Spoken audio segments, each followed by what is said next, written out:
Hi, my name is Mayhemstar and welcome to Bedrot. This game contains swearing, flies, trash, and bed rotting. Would you like to view the spoiler content warnings? Heck no. Reader discretion is advised. Now, dear reader, let's begin. How long has your life been like this? You haven't a clue. But given your situation, you don't care about that.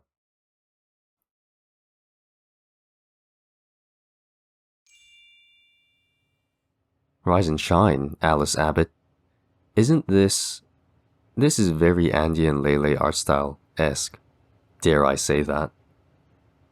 What time is it?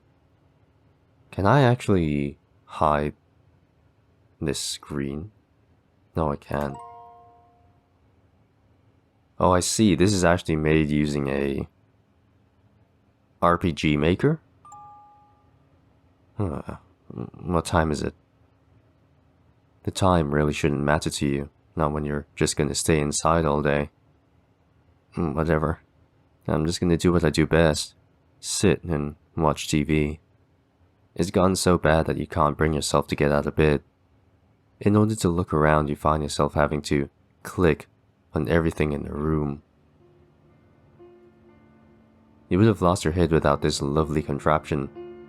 Wanna watch something? Fuck yeah, fuck that, fuck yeah.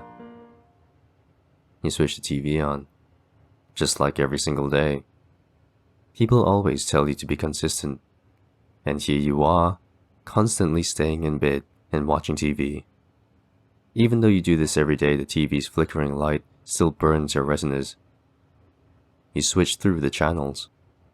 News, sports, questionable stuff, kid shows. You settle on My 30-Day Wedding.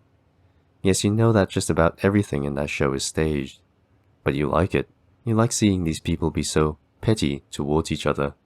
Seeing them beat the shit out of each other over silly things like soap reminds you why you're even here. I know that some might think that I'm missing out on life, but I'm perfectly fine missing out on people. Even if My 30-Day Wedding is staged, you can't help but feel like there's some level of truth to the pettiness. You remember how when you actually attended class, some boy began trying to prank you. And by prank, I don't mean silly things like dialing random numbers. I mean shit like trying to dump acid on you. What? And it was all because I didn't want to work with him on a project. Dump acid on you because he didn't want to work with you on a project. Sure, why not? Does this really happen?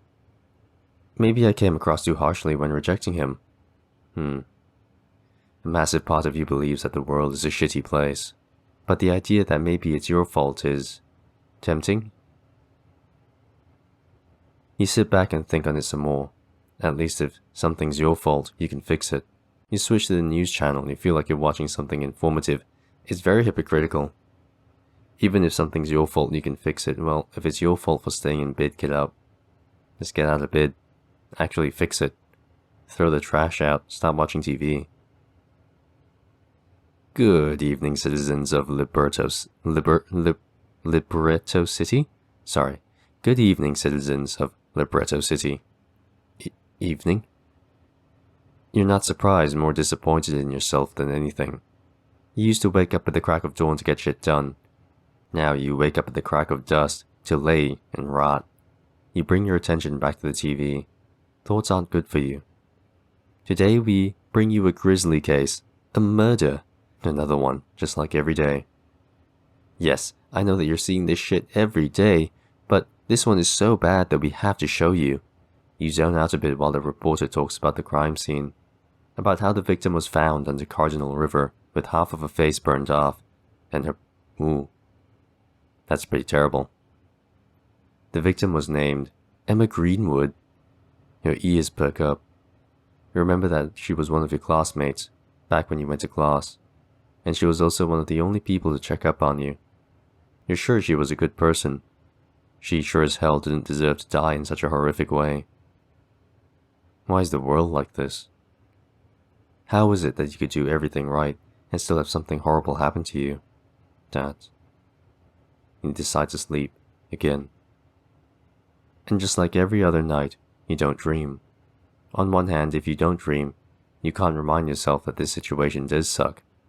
Plus, you don't have nightmares about how a stranger is going to burst into the room and strangle you. On the other hand, sleep is getting boring without dreams. Sleep just consists of your random thoughts bouncing off of each other. It's too much like when you're awake.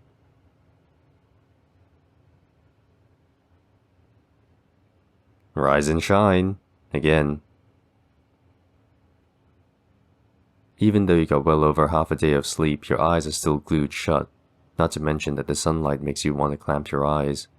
You don't enjoy sunlight. You don't even want to go out to feel its warmth. It's just a nuisance to you, something that stops you from... You can't think of what it stops you from doing.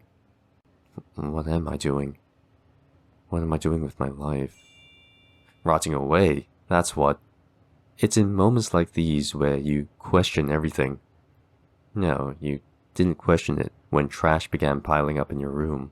Nor did you question it when people showed up at your dorm with bills, letters of expulsion, all that good shit. Now that sunlight is hitting you, you question it. Part of you wants to go over to the window and cover it up with something, but you also don't want to see the dent you left in the bed from how long you've laid here. It makes everything feel too real. You hide from the light under the wrinkled covers. You don't sleep under there, you lay awake. The sunlight barely penetrates the thin fabric, but it's better than your eyes being fried. There's nothing to distract you from your thoughts under the covers. Nothing but the faint buzzing of flies around the garbage. You try to make out little conversations the flies might be having, anything to distract you from your mind. After what feels like an eternity, the room is dark again. You prop yourself up, again. Just another night of nothing. That's what I expect. Just like every single night since you caged yourself in here. The only difference is that now you're realizing how miserable it is. Let's click on the trash. It's only now that you realize how overpowering the stench is. You feel bad for whoever lives on this floor of the dorms. Okay, so we're having a revelation here. It's coming to the point where we've pretty much had enough of our current situation, and we're looking around, or at least Alice is looking around, and seeing the state of her room, and being fully aware of it now, and thinking, hey, I know this is wrong. Why am I doing this? Should I keep doing this, or should I actually stop? And I think that's like the first step towards solving these kinds of problems, is being aware and acknowledging your situation. But that guilt isn't enough to drag you out. How about the table? Lunch? The only problem with having this takeout container there is that it's probably all moldy now. Might make you die quicker though. You used to actually use this for studying. Now it just eats up energy that you haven't paid for in weeks. Even though you've lived in this dorm for some time, you never finished unpacking. Looks like it's gonna stay that way. Your lovely food-stained bed. It's more of a home to you than this dorm. Looking closer into the crevice between the mattress and the wall, there's something weird. What is that? Huh? What is this? You can't discern what it is. Maybe it's a plant of some kind. You don't know what it would be living off of. Maybe off of the food scraps under your bed. Maybe off of the decaying wood. No use in wondering about it though.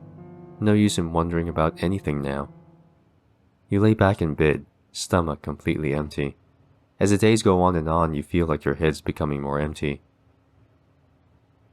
You can remember how when you were younger, the lives of you and your sister were filled with joy and whimsy. As much as you can get in Liberto City anyway. Liberto City. Sorry. You know that your sister's off being productive, working in forensics of some kind. Heck, she's probably working on Emma Greenwood's case right now as you rot. How would she feel if she saw me like this? Everyone in my family thinks I'm off getting some psychology degree. They all think I'm actually doing something with my life, but I'm just rotting. That's the best word for it. I used to be something, someone. Now I'm just some husk. That.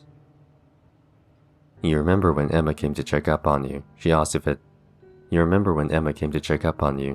anything had happened. You tried to pinpoint what happened. You're still trying, to be quite frank. At least if something did happen to you, this state of your life would be justified, right? That. Maybe it wasn't a single bad thing that happened. Maybe it was a bunch of smaller things piling up. Even though you've spent the better part of the day sleeping, you're too tired to think. You just want rest. It's been long overdue. When you wake up, the sun is blaring at you and your little plant friend. Why is there so much sunlight out there? Libretto City is usually dark and gloomy. Why is it all bright now, of all times? Sometimes you like to think that it's sunny because you're not out there. Self-aggrandizing, fuck yeah. Funny? Hell yeah, at least. It's funny in your mind. Seeing the sun out reminds me that everyone's out there doing stuff. At least in the night, people are doing what I do for the most part. Eating, watching TV, and sleeping. But I know that's not quite true when the sun is shining. You lay back down, again. You truly hate being reminded of what you could be doing instead of lying in bed all day. You know it's your fault that you're like this. You struggle to sleep through the day, lost in thought. I know that some people out there feel the exact way that I do, but it manifests so differently for people, yup. Some people just turn to alcohol. Some turn to adrenaline hunting. Some throw themselves into their work and become even more productive. That's definitely not me, no. Throwing myself into my work and becoming more productive and completely neglecting my YouTube channel? I was also sick. It's definitely not me. Is it me? It can't be me. It's not my fault. It's my fault. That. I think that any of these people are more productive than I am. Even the alcoholic and adrenaline junkie. Because at least they're putting themselves out into the world. That. I swear this is some kind of depression, but it's a very... I think they call it like persistive depression disorder or something like that. Why do my feelings manifest in this way? Night falls yet again. Are there more flies this time? Aha, that thing is growing. Just like every single night. Do you know how insanity is defined? You really should, considering that you barely survived one semester of university. That. No answer. Shucks. Explains why you stopped attending class. Insanity is when you do the same thing over and over again expecting a different result. That's exactly what you're doing. The thing is that I know nothing's gonna change. No shit it isn't. I know that every single day is the same. But how different am I compared to other people then? Alright, good point.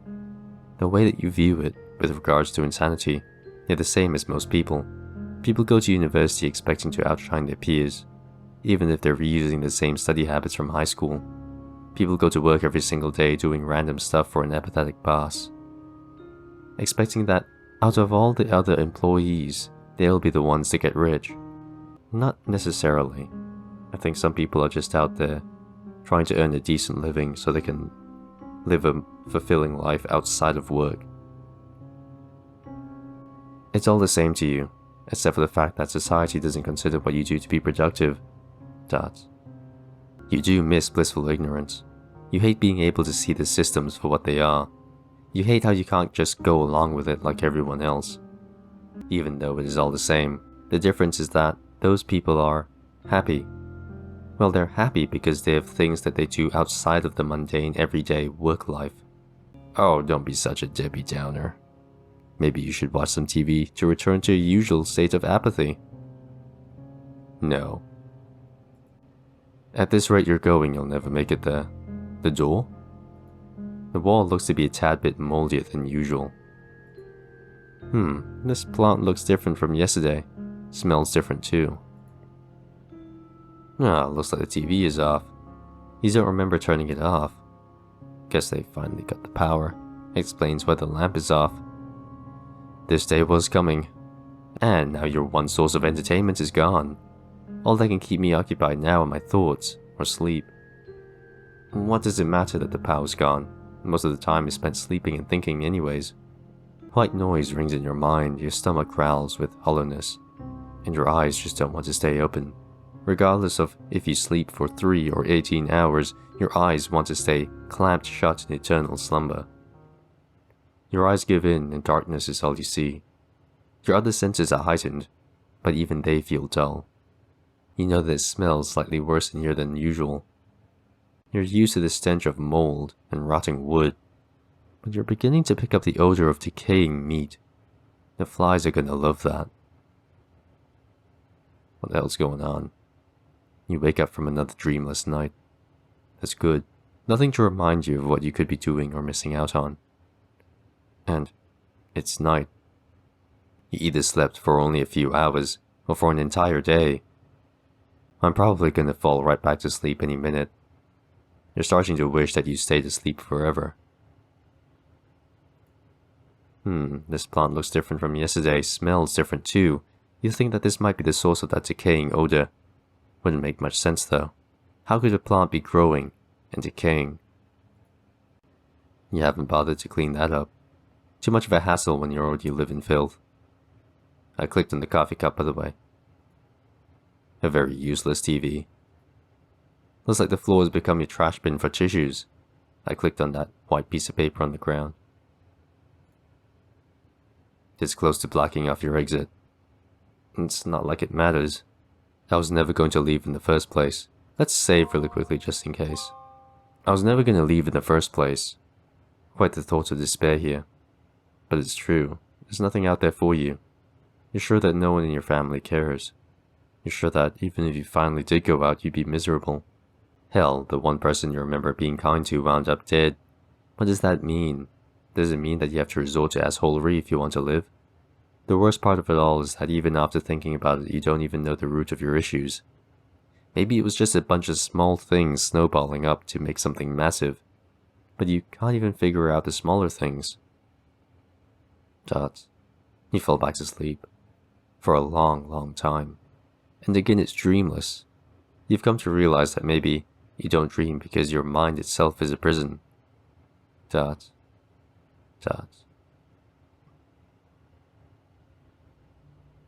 It smells like blood and guts are spread across the room. Oh, the plant has grabbed us. The exit's blocked. You're too late. The vines, rot, guts. The substance stays wrapped around you. You don't even try to fight it. You want to scream, but you're too tired. The strange tentacles poke through you, stitching you straight to the bed.